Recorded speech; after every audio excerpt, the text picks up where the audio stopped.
Saya teringat apa kata Warren Buffett, ketika ombak sudah mulai menyusut, kita lihat siapa yang pakai celana.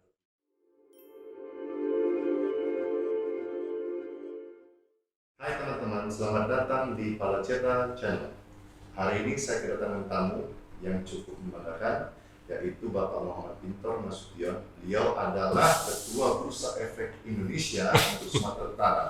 Dan ini penting kenapa? Hari ini kita tema mengangkat local heroes dari kota kita tercinta Medan. Dan beliau adalah putra daerah dan beliau adalah pakar dalam dunia pasar modal. Selamat datang Pak Pintor. Selamat malam Bang Ceta. Siap. Ini Bang, boleh nggak saya mau nanya nih, bagaimana ini kan saya tahu kita sudah mengalami economic turbulence saat ini. Yes. Pandangan saya panggil Abang ya, Abang Pintor tentang situasi kita ini gimana nih ekonomi Indonesia saat ini? Nanti dari Indonesia, Sumut dan Medan. Oke, kalau dari kita sih ya, karena fokusnya di pasar modal, memang pasti pasar modal itu bagian dari perekonomian juga gitu. Nah, sebagian besar mungkin ya mau nggak mau yang namanya pandemik kita bilang nggak bisa nolak juga, mau nggak mau yang harus dihadapi, dan itu kita semua juga nggak ada yang tahu tiba-tiba pandemik itu datang di tahun lalu di awal Maret. Nah, tinggal kita nih survive apa enggak. Nah, dari situ memang kelihatan survive nggak survive-nya suatu bisnis tuh kan dari sisi apa ya, bisa dibilang waktu yang menjawab nih gitu. Bang Ceta lah lebih tahu lah menurut saya kalau bisa dibilang ya seberapa survive sih pengusaha-pengusaha terus. Nah, perekonomian kalau bisa dibilang ya terus terang di awal pandemik semuanya pasti turun lah ya. Iya betul, sangat dalam, termasuk juga di pasar modal. Di kita justru itu juga terendah lah bisa dibilang. Disitulah diuji seorang investor. Wah, waktu tahun lalu itu benar-benar dia diuji kuat nggak nih dari goncangan. Saya teringat apa kata Warren Buffett, ketika ombak sudah mulai menyusut, kita lihat siapa yang pakai celana atau tidak. Betul. Nah, dari situ mungkin bisa dibilang sekarang sih perekonomian kita, terutama kalau Sumatera Utara ya bisa dibilang, mungkin Bang Ceta lah yang bisa menjawab pertanyaan Bang Ceta tadi. Kalau saya dari sisi pasar modalnya 2020 justru di pasar modal jadi berkah. Kita kebalikan, ini kebalikan sama kita. Jadi di industri pasar modal ini pandemik itu jadi berkah sama kita sendiri. Di situ terjadi pecah rekor semuanya di pasar modal, termasuk transaksi, termasuk penambahan jumlah investor. Itu dia, ya? Yes, itu malah kita berbanding terbalik nih. Di satu sisi kita bukannya berbahagia di atas penderitaan juga, enggak. Tapi itu bisa dibilang mungkin karena efek dari pandemi ini orang harus banyak di rumah, work from home. Dari situ mungkin orang lebih banyak mengenal pasar modal lagi. Nah, intinya sih kalau 2020 ke 2021, 2020 lah ya, itu justru jadi berkah sama kita gitu. Baik. Kalau saya mau tanya juga, tapi kan ada yang menarik. Betul. Indeks Indonesia Index itu sempat tembus ke 6.300 kalau tidak salah. Betul. Tapi hari ini turun. Berarti saya jujur sebagai pelaku ekonomi real, saya jujur mengalami memang kita sudah lebih baik dari yang awal, tapi situasi masih menuju perbaikan. Benar. Belum sembuh, tapi proses penyembuhan gitu. Harus optimistis. Betul. Harus survive. Dan ini suatu momen yang baik. Sebab kan yang namanya krisis ini, Pak Pintor, akan selalu berulang. Yes, betul. Jadi hari ini ada pelajaran penting bagaimana kita bisa mempersiapkan diri kita di event krisis berikutnya. Betul. Ya, terima kasih. Satu lagi sebenarnya teman-teman, kalau kita Pak Pintor ini bukan juga orang yang baru untuk dalam memberikan edukasi pasar modal, bisa di follow di Instagramnya @idxsumut_. Ya. Dan ini satu lagi, saya mau menanya Pak Pintor untuk sesuatu yang penting. Saya mau menanyakan beliau, bagaimana kita yang punya usaha bisa go public. Nih, Pak Pintor, mohon berikan pencerahan sistematis, detail bagaimana kita bisa perusahaan seperti saya untuk go public. Ya, ini pertama sih kami harusnya berterima kasih dulu nih sama Bang Ceta nih. Nah, ini mungkin yang pertama lah yang ngajak saya collab di YouTube untuk menjelaskan bagaimana go public. Soalnya begini, Sebenarnya dari data yang kita punya dari tim riset itu udah pernah turun ke Medan waktu itu. Sebenarnya ada layaknya beberapa perusahaan di Sumatera Utara ini untuk listing atau tercatat di bursa itu udah banyak. Udah, Emiten. iya, calon emiten itu harusnya 40 udah bisa harusnya. 40 ya kalau dari tim riset. Nah, sekarang masalahnya di Sumatera Utara ini baru 11. 11. Baru 11. Nah, masih sangat jauh PR kita. Itu data riset yang 2014, Bang Seta. Jadi agak 2014. iya, ada sekitar 40 lah hasil dari riset. Nah, dari situ pengalaman, kenapa sih banyak pengusaha di Sumatera Utara ini nggak mau go public? Nah, itu yang jadi PR saya memang. Nah, dari waktu itu, waktu saya pertama kali masuk di Medan, emiten tercatat tuh baru cuma 3, Bang. 3. Sekarang tuh udah 11 lah bisa dibilang ya. 3 atau 4 saya lupa lah gitu. Nah, penambahan itu yang menurut saya memang perlu waktu, perlu edukasi. Karena banyak juga pengusaha yang nggak tahu nih. Banyak pengusaha mindsetnya di luar sana, terutama yang di Sumatera Utara. Pak, kami belum mau go public karena kami belum besar. Nah, mindset itu yang salah kita bilang. Justru jangan nunggu besar Anda go public. Justru karena go public perusahaan Anda makin besar. Nah, dengan teman-teman, jadi myth pertama yang harus kita betulkan, tidak selalu benar bahwa harus perusahaan besar Ya. dan luar biasa untuk go public. Jadi itu satu yang poin penting harus digarisbawahi. Terus Pak, Nah, justru karena go public perusahaan makin besar. Jadi jangan menunggu besar untuk go public karena go public perusahaan Anda makin besar. Itu tagline dari kita. Nah, terus Pak, kalau perusahaan kami pertanyaan banyaknya gini, Pak, perusahaan kami masih kecil. Emang asetnya berapa? Saya tanya biasanya. Ada di atas 5M nggak? Emang di 5M doang bisa, Pak? Bisa justru. Nah, banyak yang nggak tahu. Karena itulah kita melakukan edukasi. Selain kita mengedukasi calon investor, kita juga mengedukasi calon-calon emiten, pengusaha-pengusaha bagaimana mendapatkan pembiayaan, alternatif pembiayaan di luar dari perbankan. Nah, itu biasanya kita edukasi.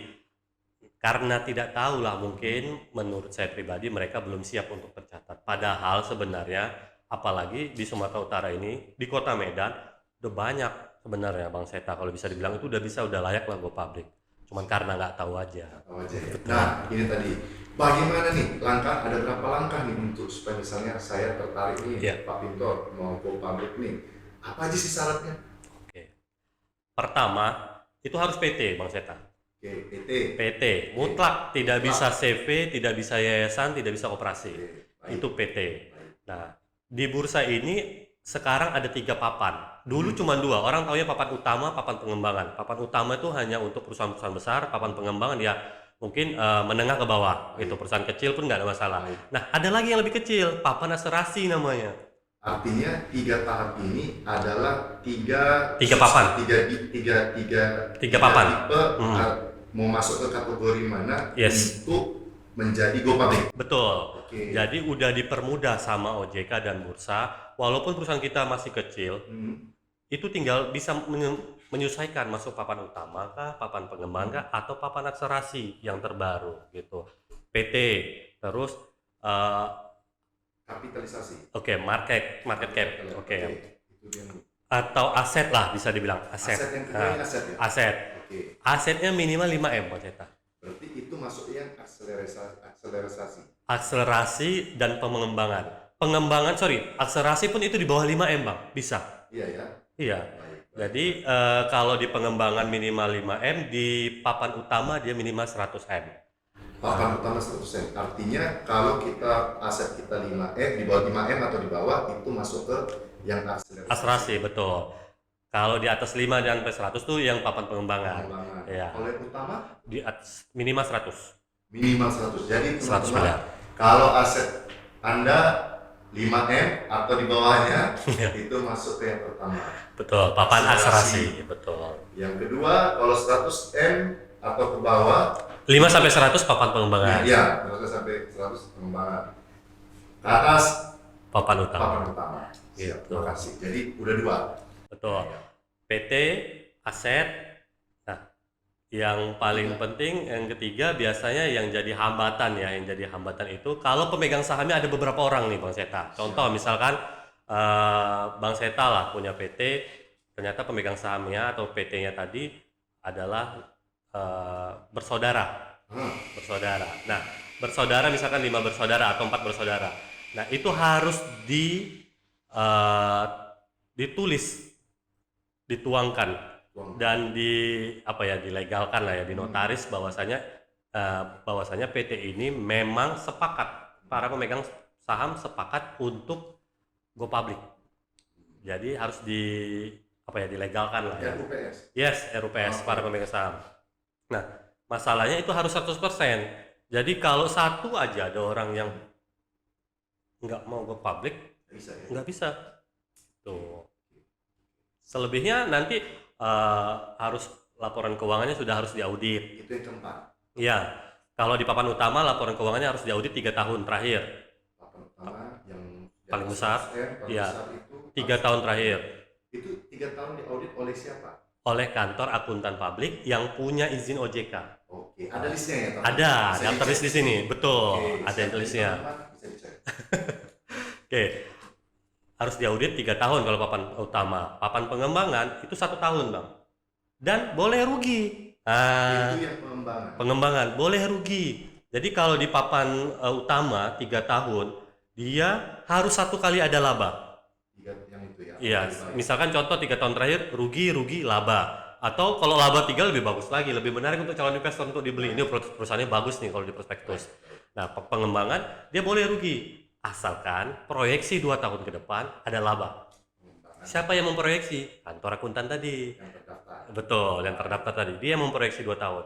Nah, papan asuransi lebih enak lagi, Bang. Belum pun diaudit, yang pasti bisnisnya udah harus jalan dulu minimal 6 bulan. Itu lebih gampang lagi. Jadi ada baru-baru ini Iya. yang saya boleh sebut, nggak boleh sebut merek. Jangan. Saham yang itu yang di Jakarta. Iya. Ya itu kan. Jangan. Oh ya boleh. Oke siap, kita hormati itu. Terus Oke, jadi kalau di papan asuransi dikasih kemudahan sama OJK dan bursa. Yang penting bisnisnya udah berjalan 6 bulan. Nah, laporan keuangannya sambil jalan. Jadi kalau nanti kan laporan keuangan harus 1 tahun dulu nih berjalan baru ini. Ini 6 bulan pun nggak apa-apa. Nah, dia itu nggak apa-apa kalau belum, untung. iya belum laba. Rugi pun nggak apa-apa, tapi proyeksi. Nah, kalau di pengembang tuh proyeksi 2 tahun ke depan. Kalau di di asuransi dia 6 tahun, Bang. Lebih dimudahkan lagi. 6 tahun proyeksi ke depan harus laba. Lebih dimudahkan lagi. Lebih gampang lah, misalnya tahun ke-6 baru untung, it's okay. It's okay. Oke, Itu paham, dia. paham. Gitu. Jadi nggak ada masalah. Nggak ada masalah ya. Jadi dimudahkan. Itu aja sih. Selebihnya nanti mungkin harus pakai jasa profesi penunjang lah ya. Profesi penunjang itu ada notaris pasar modal, notaris yang punya izin pasar modal. Kelima ya, itu yang kelima ya. Iya. Yang auxiliary.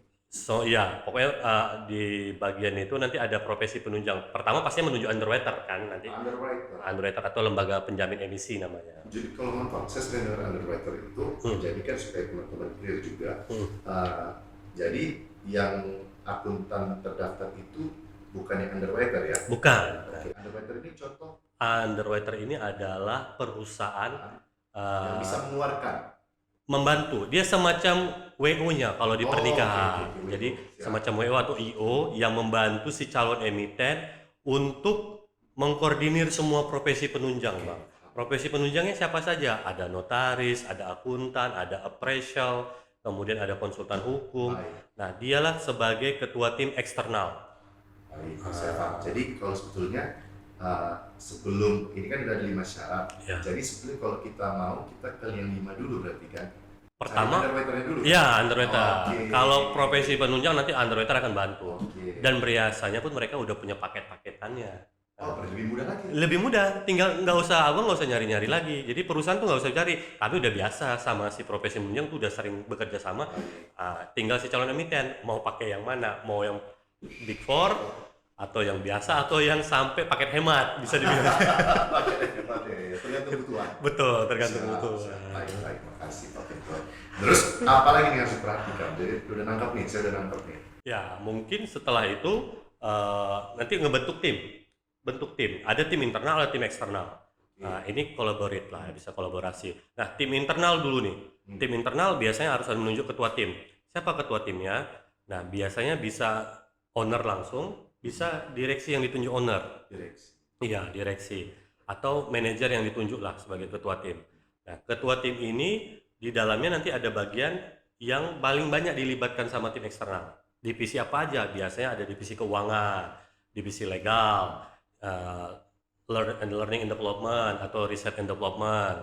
Nah, kemudian ada tim-tim lain lah. Baik. Nah, ini nanti berkolaborasi sama ketua tim eksternal. Ketua tim eksternal ini adalah si underwriter.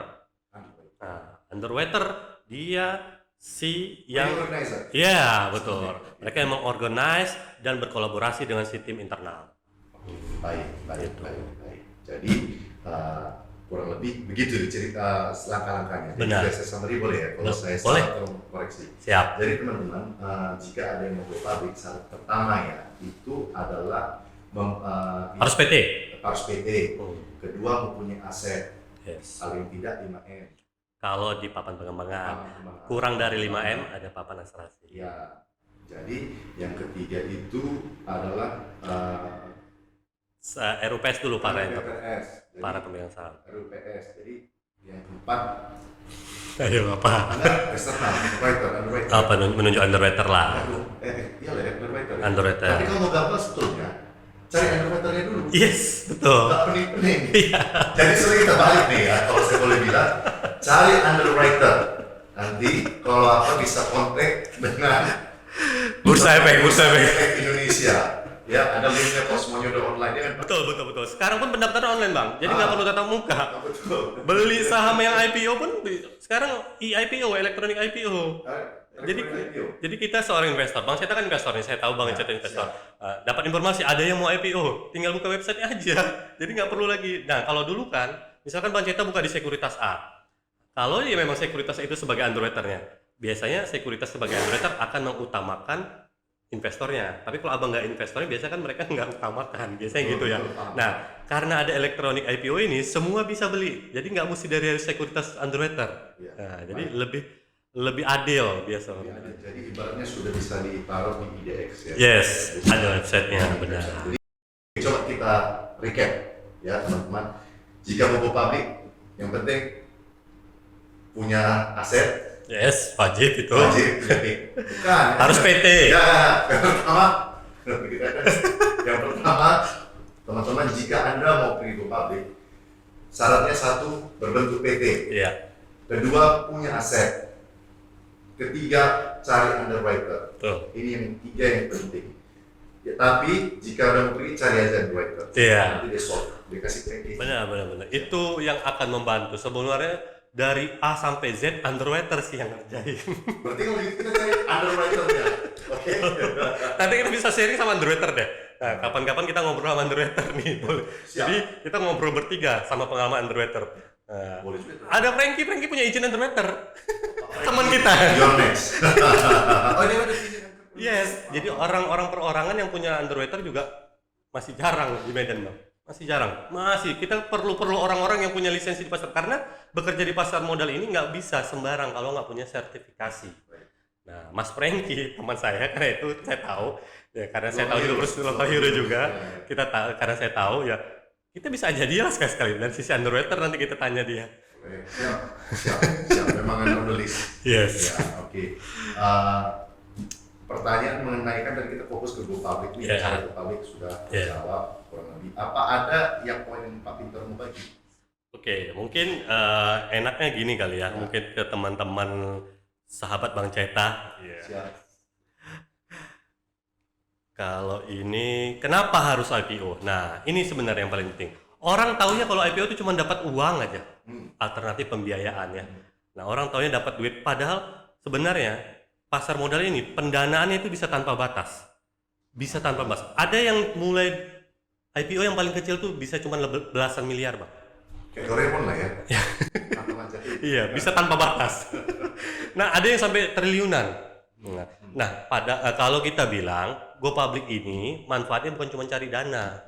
Banyak sekali manfaatnya bisa dilihat. Selain cuma mendapatkan dana, ada meningkatkan kinerja, otomatis tuh biasanya kita kan dapat dana.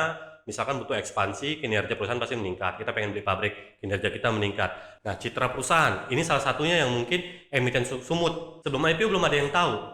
Siapa ini Mark Dynamic? Nah, ternyata begitu IPO, semua orang udah tahu sekarang Mark Dynamic. Nah, perusahaan satu-satunya di Indonesia. Tanpa ada pesaing, tanpa ada kompetitor. Saya juga baru tahu. Sebelum saya ke sana, saya juga nggak tahu ini adanya di Sumatera Utara.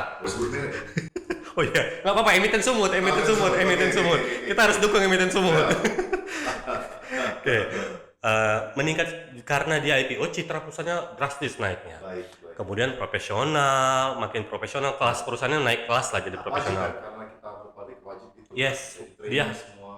benar. Jadi makin mengikuti aturan lah. Jadi nggak bisa lagi semena-mena. Terus likuiditas lebih enak, lebih banyak. Kemudian mempercepat GCG, Good Corporate Governance, menciptakan kemandirian perusahaan, insentif pajak. Ini juga nih. Jadi yang jadi banyak nilai tambah kalau saya biasanya edukasi, oh Pak ada insentif apa nih kalau boleh tahu? Nah ini banyak yang sering tanya juga nih Bang Ceta nih, insentif pajak. Tapi saya bilang insentif pajak tuh dari Direktorat Jenderal Pajak ada syarat dan ketentuannya, jadi nggak selalu dikasih.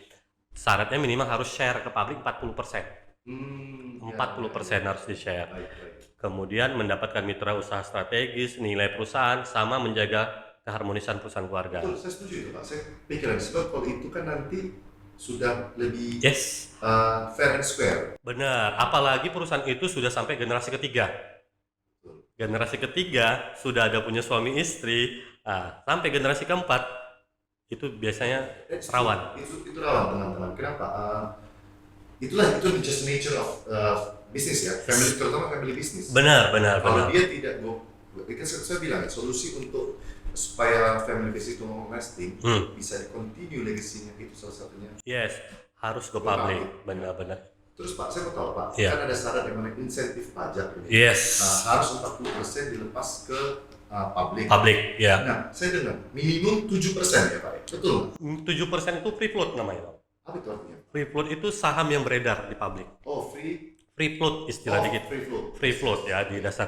Nah, kalau yang insentif pajak itu dia persyaratannya free floatnya 40%, Bang. Oke, baik. Nah, kalau yang 7% tadi Bang Seta bilang itu di luar dari 40%, itu nggak dapat insentif. Baik. Gitu. Baik. Wah, saya harus Baru jadi DJP, Direktur Jenderal Pajak itu memberikan insentif potongan 5%. Nah, itu pun bertahap akan dilakukan mengikutin. Kalau misalkan PPh kita berkurang, dia akan mengikutin. Oke. 5%-nya juga. Contoh di 2019 kan PPh 25 jadi 20. Oh, Misalkan kalau 2020 22% jadi 19 gitu. Jadi lebih rendah lah PPh badannya. Dapat potongan 5%, jangan lihat angka 5-nya Bang Seta. Lihat pengkalinya juga kan kalau kita bilang. Jadi kalau 5% sekelas BRI, kita sebutin merek lah ya. Iya. Dia bisa beli satelit loh dari potongan ini. Ya, Dia hanya 5% tapi dia bisa beli satelit yang kita tahu harganya triliunan kan. betul. Gitu. Jadi banyak juga pengusaha yang memanfaatkan potongan ini gitu. Baik. Begitu Wah, dia. terima kasih. Ini informasi yang sangat berguna. Jadi Yes. teman-teman, salah satu poin penting kenapa orang berpublik ya mengenai pajak itu insentif yang sangat berat. Ya. Ketika perusahaan kita nilainya ratusan triliun, 5% itu sangat berat. Betul. Bisa beli satelit katanya. Kalau kita kan bisa beli. Ada sih contohnya beberapa sebenarnya. Bisa contoh. Nah, ini contohnya tadi. Ini yang BRI beli satelit, dia hanya 1 tahun Bang, potongan dari itu. Tahun 2016 dia beli satelit itu dari insentif pajak ini dia bisa dapat 2,4 triliun. Ya. Dia beli satelit. Nah, Kalbe Farma dari potongan pajaknya aja, ini potongan pajaknya aja Bang. 35. Iya, 35 miliar. Dia bisa buka beli gedung sama membangun prasarana. Kemudian Carompopan, S-Hardware tuh buka gerai dari potongan pajak. Iya, luar biasa. Cuman dari potongan pajak dia bisa buka 10 gerai, Bang. Betul. 2018. Jadi bisa dibilang jangan lihat angka 5% ya, lihat pengkalinya juga gitu. Kalau pengkalinya besar, manfaatnya pasti yang bisa didapatkan untuk manfaat itu bisa juga lebih besar. Ya, kalau saya ini satu mengenai perpajakan ini sangat penting. Yes. Karena kalau kita lalai dalam menyusun teks ya, itu bisa reduce our portfolio. Betul. Kedua, kenapa saya tertarik rencana untuk kepikiran publik itu satunya tadi poin Pak Pintor cerita untuk membuat family itu lebih harmonis. Ya, betul. Itu udah ada contohnya juga, Bang. apa itu bisa ceritakan? Oke, ini contoh. Abang tahu dulu perusahaan jamu terkenal ada 2 lah. Oh ya, Ya, ada yang Nyonya itu. Menir. Nah, sebut aja, ini kan Ya, Nyonya Menir. Ya, Nyonya Menir, Sido muncul. Yes. Nah, abang tahu kan, orang tahu jamu dulu sih Nyonya Menir, Betul. belum Sido muncul. Zaman kita ini baru-baru ini aja lah mungkin. Iya. Nah, Nyonya Menir belum IPO, belum mau go public, Sido muncul udah mengambil langkah duluan generasinya. Nah, sekarang buktinya bisa dilihat Nyonya Menir kolaps kan? Itu. Sido muncul malah orang taunya orang pintar minum tol angin, jamu tahu. Jadi lebih manfaatnya lebih kerasa memang. Dan itu si owner sendiri pun udah mengatakan kalau kami nggak ngambil langkah itu dulu, mungkin kami sama kayak pesaing kami. Nah, Teman-teman, inilah cerita beberapa manfaat untuk Go public. sebuah perusahaan untuk go public. tuh, Jadi Pak Pintor, karena waktu sudah siap. di penghujung, saya mau nanya, ada pertanyaan buat saya nggak? Nah, sekarang saya nanya sama Bang Ceta kalau kayak gitu. Bang Ceta tertarik nggak kira-kira mau go public? Bang Ceta kan ada juga beberapa perusahaan. Udah tahu nih persyaratannya, Ya, jujur manfaatnya. Pak, saya sudah mulai melirik ke sini. Kenapa? Itu tadi alasannya nih. Pertama, karena menjaga keharmonisan perusahaan keluarga. Yes. Itu penting kan. Terus kedua, insentif pajak. Terus udah gitu kita mau akses kepada dana untuk kita bisa ekspansi. Gitu. Jadi 3 hal ini yang suits ke saya ya, yang maksudnya menjawab pertanyaan saya Harus solusinya go public. untuk public ini. Dan itu makasih kita untuk lebih better. Yes, setuju. Kan kita nggak mau saham jadi satu atau gocap. Jangan. Siap. Terima kasih Pak Gitu. Pintor. Kita tunggu berarti kalau gitu Bang Ceta di lantai bursa. Nah, jadi teman-teman, terima kasih juga kepada Pak Pintor. Saya Siap. ucapkan terima kasih. Dan Sama-sama Bang. ini bukan yang terakhir. Kita bakal ada Oke. edisi lainnya. Siap. Saya tunggu. Siap. Terima kasih. Thank you.